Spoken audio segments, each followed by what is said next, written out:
আজকের ইসলামিক প্রশ্নটি হলো, হিলফুল ফুজুল সম্পর্কে আল্লাহ রাসূল কি বলেন? এই ধরনের প্রশ্ন এবং উত্তর আলোচনা করব।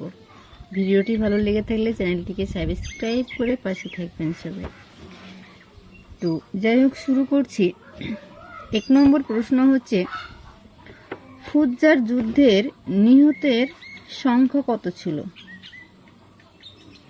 উত্তর 1000-এর বেশি।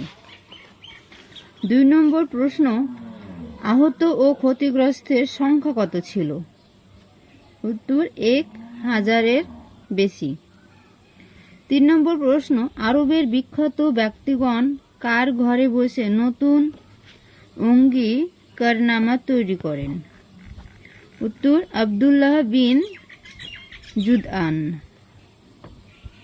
4 নম্বর প্রশ্ন, আলোচনা বৈঠকে অংশগ্রহণকারী প্রধান গোত্রগুলো কারা ছিল? উত্তর বনু হাসিম, বনু মুত্তালিব, বনু আসাদ বিন আব্দুল উজ্জা, বনু জফরা বিন কিলাব এবং বনু তামিম বিন মুরাহা। 5 নম্বর প্রশ্ন, এই চিন্তার মূল সংগঠন কে ছিলেন?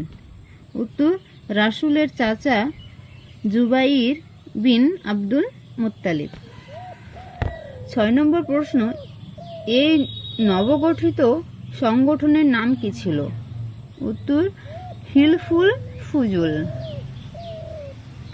7 নম্বর প্রশ্ন, এই সংগঠনের লক্ষ্য ও উদ্দেশ্য কি ছিল?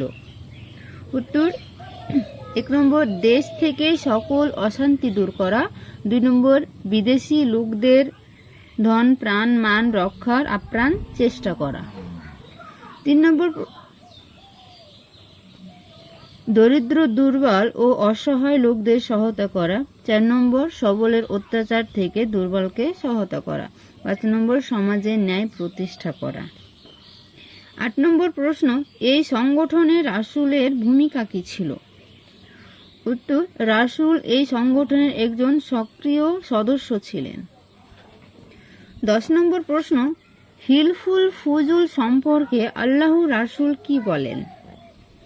উত্তর আজও যদি কোনো উপস্থিত ব্যক্তি বলে, হে ফুজুল অঙ্গীকারনামার ব্যক্তি বিন্দু, আমি নিশ্চয় সে অঙ্গীকারে সাড়া দেব, কারণ ইসলাম তো এসেছে ন্যায় ও সত্যকে প্রতিষ্ঠিত করতে এবং উৎপীড়িত ও অত্যাচারিতকে সাহায্য করতে। আজ এই পর্যন্তই, আবার পরের ভিডিওতে আলোচনা করব।